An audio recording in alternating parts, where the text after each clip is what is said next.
Be Me Finn, 28, writing software for a living. Days run on a simple script.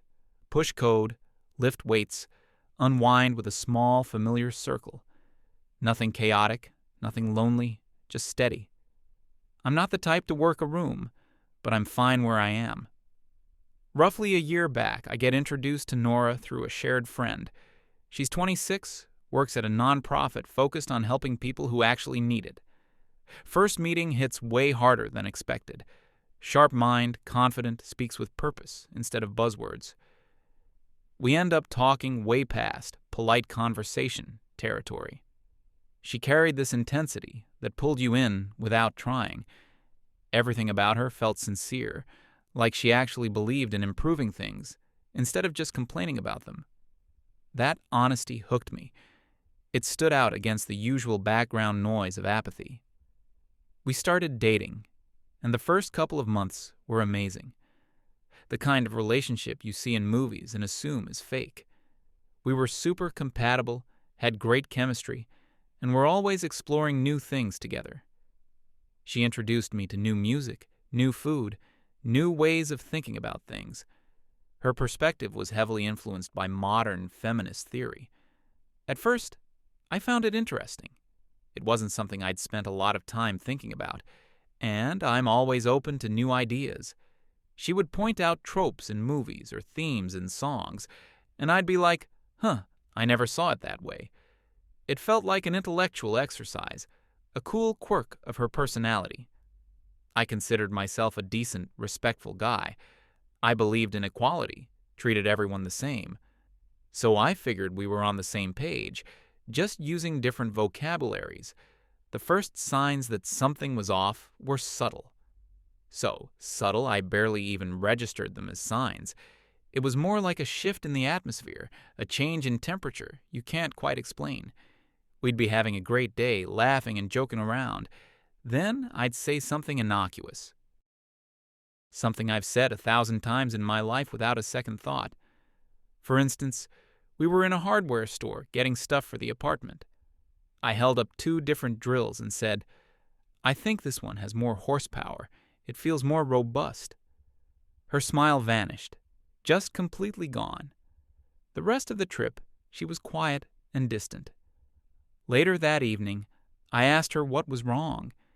She explained that my language was problematic, that using words like horsepower and associating robustness with a tool was feeding into a narrative of toxic masculinity. She said it was a subconscious way men assert dominance over their environment. I was baffled. It was a drill, but I wanted to keep the peace. I wanted her to be happy. So I said, "Okay, I see your point. I'll be more mindful."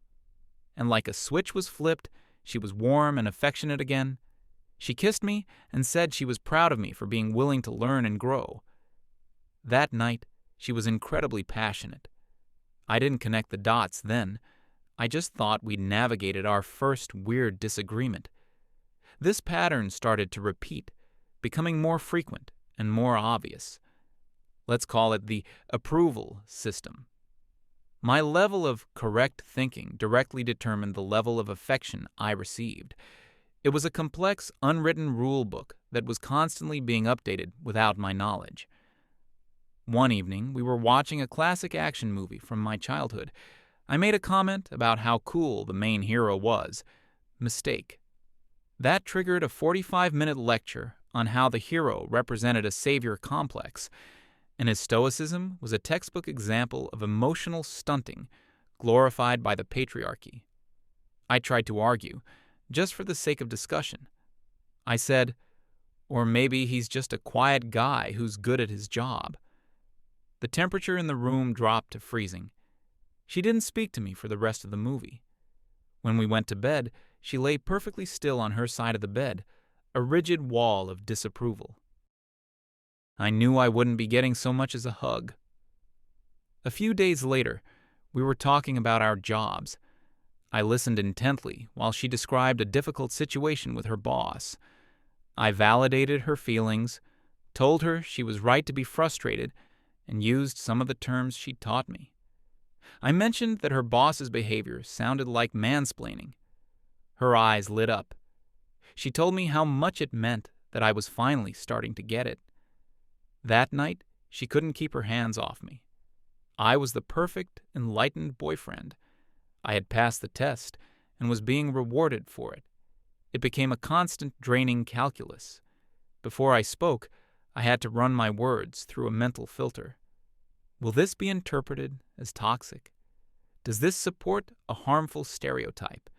Is this the correct opinion to have? It was exhausting.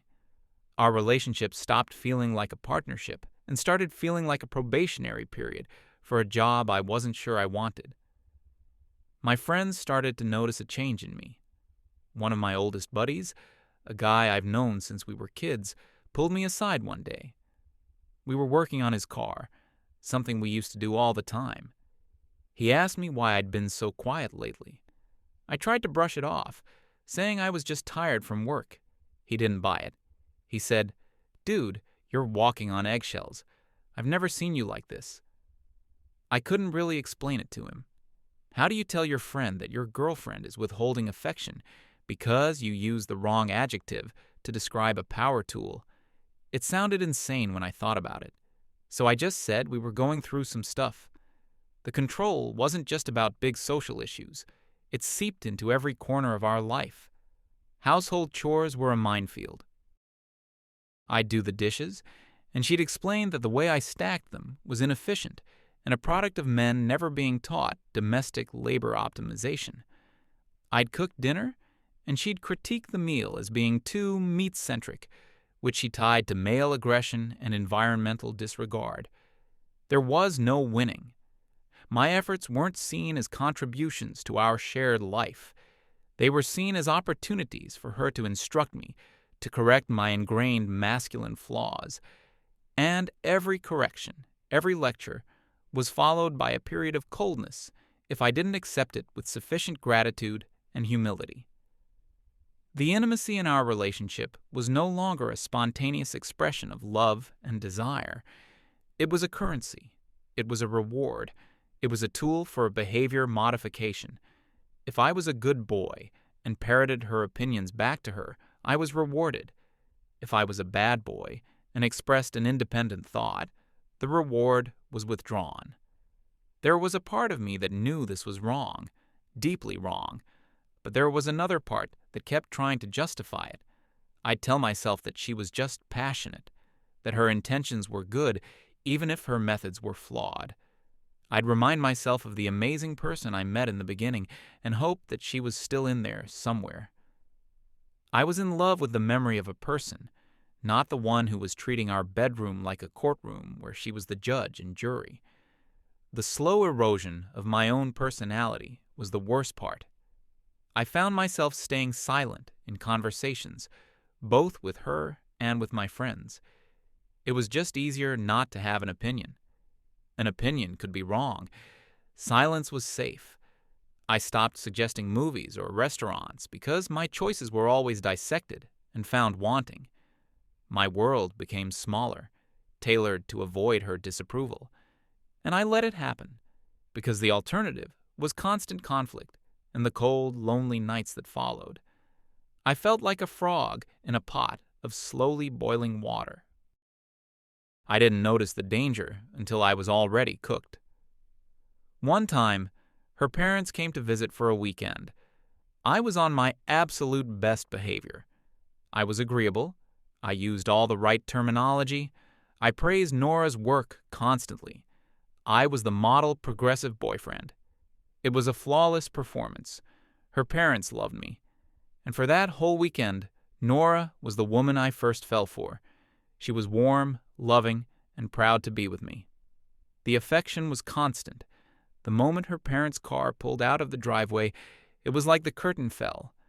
I made an offhand comment about being exhausted from playing the part. Wrong choice of words. She took it as me being fake to her parents, then my support for her was just an act. Her face hardened. So that's all it was? A performance? The warmth of the entire weekend evaporated in an instant. I tried to backtrack, to explain that I just meant it was tiring to be on for 48 hours straight for anyone's parents. But the damage was done. I had revealed that my compliance wasn't genuine, heartfelt change, but a strategy for survival. That night, the frost in the room was thicker than ever. I remember lying in bed, staring at the ceiling, and feeling a profound sense of hopelessness. It didn't matter what I did. I would never get it right. The goalposts were always moving. The game was rigged, and I was the only one playing who didn't know the rules. But I still didn't leave. The thought of starting over, of dating again, was even more exhausting. And despite everything, there were still moments, fleeting glimpses of the old Nora that gave me a sliver of hope, a shared laugh over something stupid, a moment of genuine connection. Those moments were just enough to keep me hooked. They were the crumbs she dropped to keep me following the trail. Looking back, it's so clear. Her entire worldview was built around power dynamics. She saw patriarchy and systemic oppression everywhere. And instead of creating a relationship that was an escape from that, a partnership based on trust and equality, she replicated the dynamic in our own home. Only in her version, she was the one with the power. She wasn't trying to achieve equality.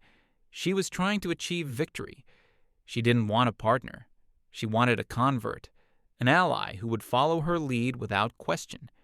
And intimacy was her primary tool of enforcement, her leverage. It was the most effective weapon she had, and she used it with surgical precision. I was so focused on trying to understand her ideology that I failed to see the simple, ugly truth. I was being manipulated. It wasn't about feminism or social justice. It was about control, pure and simple. The realization didn't come in a sudden flash. It was a slow, creeping dawn, a collection of 100 small moments, 1,000 tiny cuts. Each cold shoulder, each transactional reward, each sigh of disappointment added another layer to the truth I was too scared to face. I felt weak and stupid for letting it get to that point. My self-esteem was at an all-time low. I started to believe what she was implicitly telling me, that I was flawed, that my instincts were wrong, that I needed her guidance to be a good person. It was a very lonely place to be. I felt completely isolated, trapped in a reality that only she and I understood. The breaking point wasn't a big, dramatic fight. It wasn't a shouting match or a thrown plate. It was a quiet Tuesday evening. No, maybe it was a Wednesday. The day of the week doesn't matter. What mattered was the event that preceded it. My job, which had been a stable and relatively low-stress part of my life, suddenly became a pressure cooker. There was a major project I had been leading for the better part of a year. It involved coordinating with multiple teams, including an external contractor we had hired.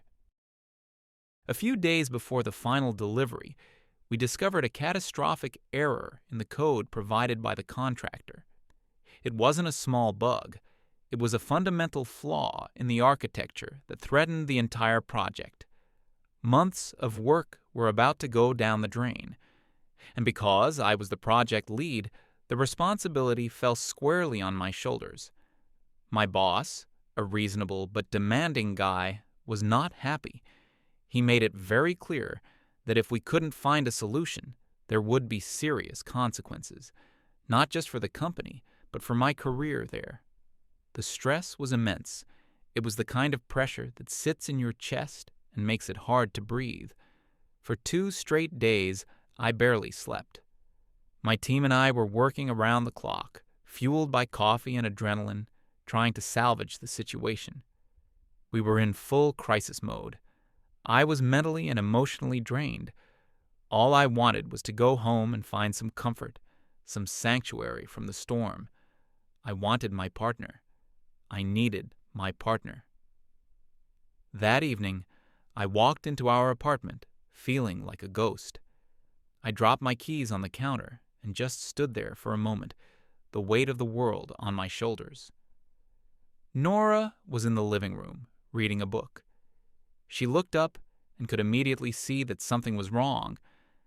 I didn't have the energy to filter my words or prepare a correct narrative. I just sat down on the couch, put my head in my hands, and told her everything. I told her about the contractor's mistake, the pressure from my boss, the looming deadline. I told her that I was scared of failing, of letting my team down, of the potential damage to my career. I wasn't looking for a solution. I wasn't looking for advice. I was just looking for a hug. For a simple human. That sounds awful. I'm so sorry you're going through this. I was looking for support. I laid my soul bare, vulnerable and exhausted. I looked up at her, waiting for that connection, that moment of empathy. She closed her book and placed it carefully on the coffee table. She had a thoughtful, almost clinical expression on her face. She was quiet for a long moment, and then she spoke. Her words weren't a comfort. They were an analysis. She started by explaining that my stress, while subjectively real to me, was a direct result of a hyper-competitive, male-dominated tech industry. She told me that my fear of failure was rooted in a patriarchal definition of a man's worth being tied to his professional success. She suggested that the entire situation was an opportunity for me to interrogate my privilege, to understand that my position, even in jeopardy, was one that many women would never have the chance to attain. Every word was like a small, sharp icicle piercing my skin. I just stared at her, unable to process what was happening. This wasn't a discussion. This wasn't a debate. This was my life, my career, my immediate and overwhelming crisis. And she was treating it like a case study in her personal sociology class. I finally found my voice, and it was barely a whisper. I said, "Nora, I don't care about any of that right now. I'm not a concept. I'm your boyfriend, and I'm falling apart." I asked her, "Can you please just put the theories aside for one night and just be with me?" I was practically begging. I needed her to see me, Finn, the person she supposedly loved. I needed her to stop being a critic and start being a partner. She looked at me not with compassion, but with disappointment, as if I had failed yet another one of her tests, the most important one yet. Her voice was calm and steady, which made her words cut even deeper. She told me she couldn't, in good conscience, coddle my male fragility. She said that offering me unconditional comfort in that moment would be reinforcing the very systems she was fighting against. It would be a disservice to me and to her principles.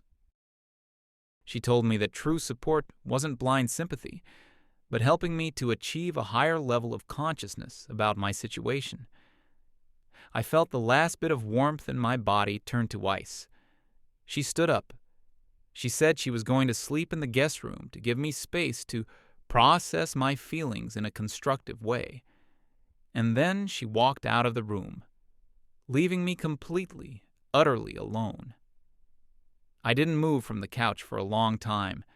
I just sat there in the quiet apartment, the hum of the refrigerator the only sound. There was no anger, no sadness. The stress from work was gone, replaced by a vast, cold emptiness. It was a moment of terrible clarity. The person I loved didn't actually exist. I had been in a relationship with an ideology, a set of rules, a political position. And when the real, messy, vulnerable human being in front of her needed her, the ideology won. It always would. In that moment, something inside me didn't just break. It vanished. My desire to please her, my fear of her disapproval, my hope for her affection, all of it, gone. It was like a switch had been flipped in my brain, and the power to that part of my heart was cut off for good. I wasn't her partner. I was her project. And I had just been officially declared a failure. I finally understood.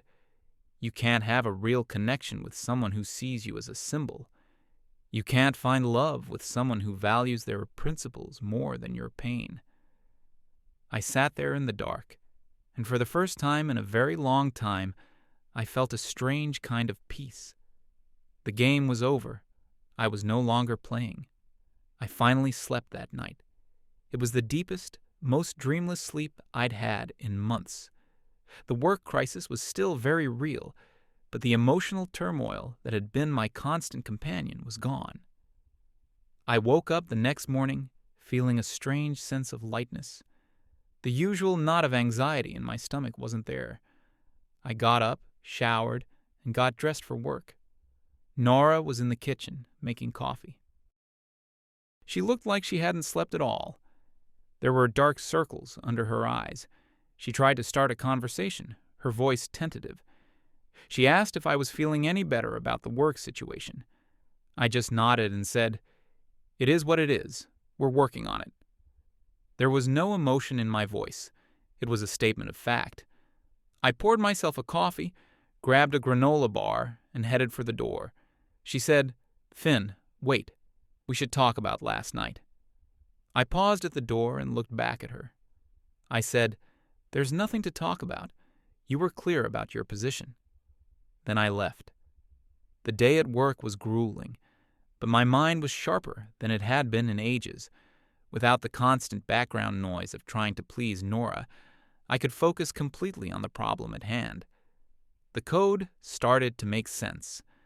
I saw a pathway, a potential solution that was complex but might just work. My team and I hammered away at it all day.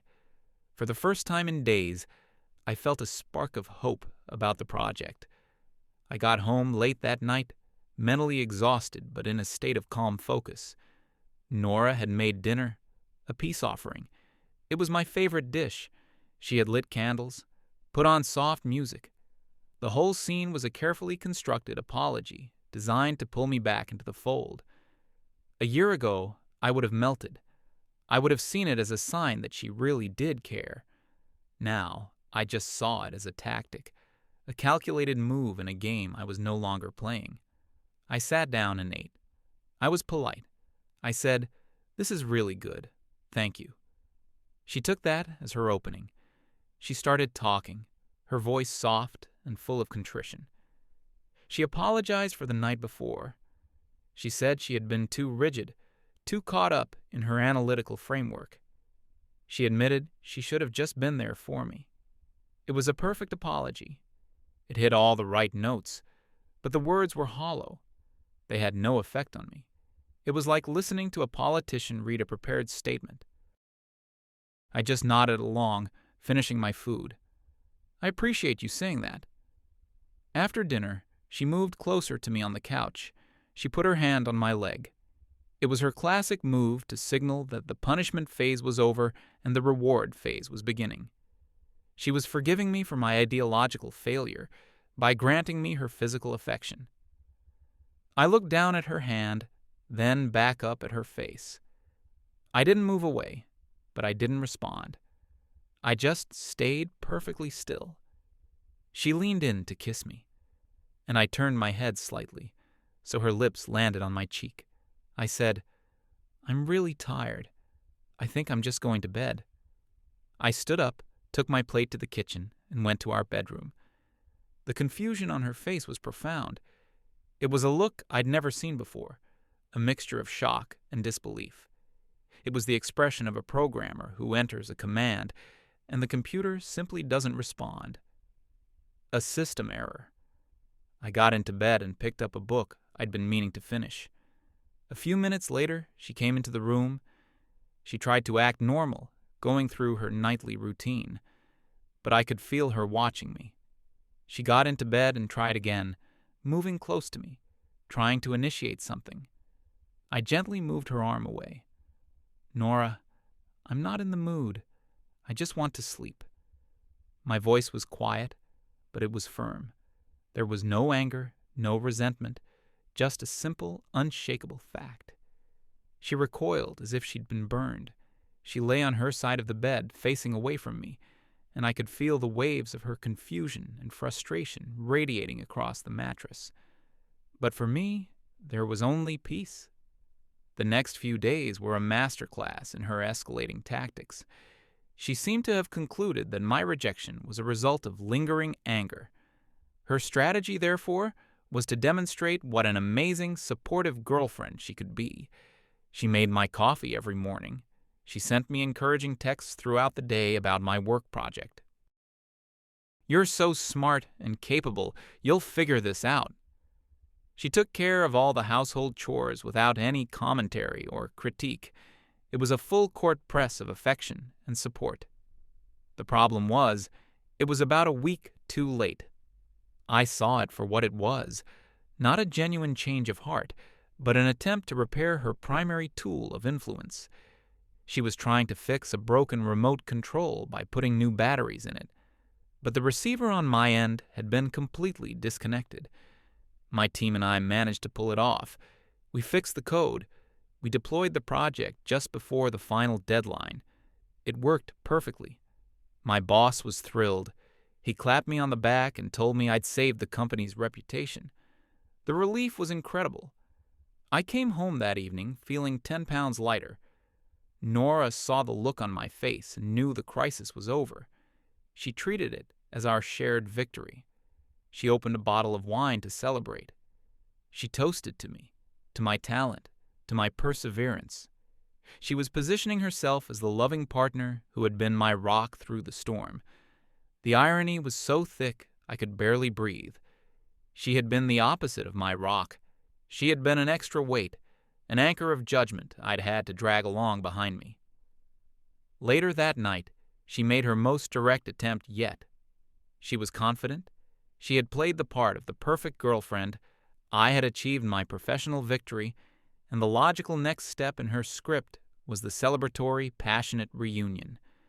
She approached me, full of confidence and desire, and once again, I gently but firmly shut it down. "I'm glad the project is done," I said, "but I'm just not feeling it." That's when her confusion finally curdled into frustration. The mask of the supportive partner fell away. Her voice took on a sharp, accusatory edge. "What is wrong with you?" she asked. "I've been nothing but supportive, and you're treating me like a stranger." I looked at her calmly. "Have you?" I asked. "Have you really?" I didn't need to say anything more. She knew exactly what I meant. She flinched as if I'd slapped her. Her next tactic was to pivot to intellectual engagement. If she couldn't control me with affection, she would try to control me with ideology. She tried to draw me back into our old dynamic of teacher and student. She'd put on a documentary about social issues and pause it to ask for my opinion, clearly expecting me to give the correct answer I'd been trained to provide. I'd just shrug. It's interesting. No agreement, no disagreement, just neutral, low-energy responses. She'd bring up a news article about some celebrity saying something problematic. The old me would have joined in on the critique, eager to show I was on the right team. The new me just said, "People get upset about a lot of things." It was driving her crazy. I was robbing her of her power by refusing to engage with the framework she used to exert it. You can't win a debate with someone who refuses to argue. You can't lecture someone who refuses to listen. The apartment grew thick with a new kind of tension. It wasn't the tension of my impending failure anymore. It was the tension of her impending failure, the failure of her entire system. I met up with my friend, the one who'd said I was walking on eggshells. We grabbed a beer at our usual spot. The first thing he said was, "Dude, what happened? You seem different." "Different how?" I asked. "I don't know," he said, taking a sip of his beer. "You seem taller or something. You're back." It was the highest compliment he could have given me. I didn't unload the whole saga on him. I just gave him the short version. "I just stopped caring about being the good boyfriend," I said. "I just decided to be myself, and if that's not good enough, then it's not good enough." He just nodded, a slow smile spreading across his face. "About damn time," he said. That conversation was more validating than 1,000 of Nora's conditional rewards had ever been. It was real. It was simple. It was the support of a friend who saw me as a person, not a project. Back at the apartment, Nora was preparing for her final gambit. If seduction, support, and intellectual dominance failed, the only tool left in her arsenal was direct accusation. She was going to go on the offensive. It happened on a weekend. I was sitting on the couch, reading, enjoying the simple quiet. She came and stood in front of me, blocking the light. She had her arms crossed. Her face was set like concrete. "We need to talk," she said. It wasn't a request. I put my book down. "Okay." And then it began. A torrent of accusations, all delivered in the detached, clinical language of a therapist diagnosing a patient. She told me I was engaging in passive-aggressive behavior. She said my refusal of intimacy was a manipulation tactic known as stonewalling. She accused me of using the silent treatment to punish her, which she described as a form of emotional abuse. She said my emotional withdrawal was a clear symptom of toxic masculinity and an inability to handle being in a relationship with a strong, empowered woman. She was using her entire vocabulary of pop psychology and feminist theory against me. Every concept she had ever lectured me on was now a weapon aimed directly at my head. The old me would have been devastated. I would have been defensive, trying to argue, trying to justify myself. I would have been sucked into the vortex of her logic, trying to prove I wasn't the monster she was painting me to be. But I just sat there and listened. I let her say it all. I let the storm break over me. And I felt nothing. The words had no power over me anymore. They were just sounds. I realized she wasn't even talking to me. She was talking to a theoretical construct, a problematic man that she had created in her head. She wasn't angry with me, Finn. She was angry that her subject was no longer responding to the stimulus. When she finally ran out of steam, she stood there, breathing heavily, waiting for my reaction. She was expecting me to crumble, to apologize, to beg for forgiveness, to do anything that would put her back in control. I was quiet for a long moment. I looked up at her, my expression calm and neutral. And then I spoke, my voice even and steady, completely devoid of the anger she so desperately wanted to see. "Are you done?" I asked. The simple question threw her off balance. It wasn't in her script. "What? Are you done with the accusations?" I repeated. "I want to make sure you've said everything you need to say." She just stared at me, her mouth slightly open. I stood up, so we were at eye level. "You're wrong, Nora," I said, my voice still quiet. "This isn't manipulation. It's not abuse. It's not a tactic." I paused, letting the silence hang in the air. "It's a consequence." She just looked confused. A consequence of what? And that's when I laid it all out, not with anger or blame, but with the simple, cold clarity of an after-action report. "You spent the last year teaching me a lesson," I began. "You taught me that our relationship operates on a system of rewards and punishments. You taught me that affection, kindness, and intimacy are not freely given expressions of love. They are conditional. They are rewards for holding the correct opinions, for using the correct language, for behaving in the approved manner." I could see the first flicker of true understanding, of fear, in her eyes. "You taught me that my own feelings, my own struggles, are secondary to your ideological framework. You taught me that my pain is not something to be soothed, but something to be analyzed and critiqued." I took a step closer, my voice never rising. "A few weeks ago, when my career was on the line and I was at my absolute lowest point, I came to you. I wasn't asking for a lecture. I was asking for my partner.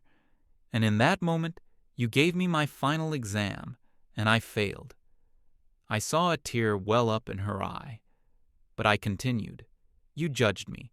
You found me wanting, and you administered the punishment. You withdrew. You left me completely alone. You taught me, in the clearest way possible, that in my moment of greatest need, I was not worthy of your comfort. I let that sink in. So, I finally learned the lesson, Nora. I learned it perfectly. I am no longer trying to earn the reward. I accept the result of the test. I am living with the consequences of my failure, exactly as you taught me to. I looked directly into her eyes. You're not being denied anything, I said. You're just not getting the transaction you want anymore, because the person you were making the deal with is no longer here. You broke the terms of the contract. This isn't me being passive-aggressive. This is me, finally, accepting the rules that you yourself created. The silence that followed was absolute. Her entire theoretical world, her entire system of control, had just been dismantled and handed back to her in pieces. The anger on her face collapsed. It was replaced by a wave of horrifying realization. Her tears started to fall, no longer a tactic, but a genuine expression of loss. She saw it. She finally saw it. She wasn't looking at an angry boyfriend she could win back. She was looking at a ghost. She saw that the man who had loved her, the man who had tried so hard to understand her and please her, was gone, and she was the one who had erased him. She whispered my name, her voice cracking. Finn. It was a plea, a desperate attempt to rewind time, to undo the damage. But it was too late. The switch had been flipped. The power was off. I looked at her, and for the first time, I didn't see a teacher, a judge, or a warden.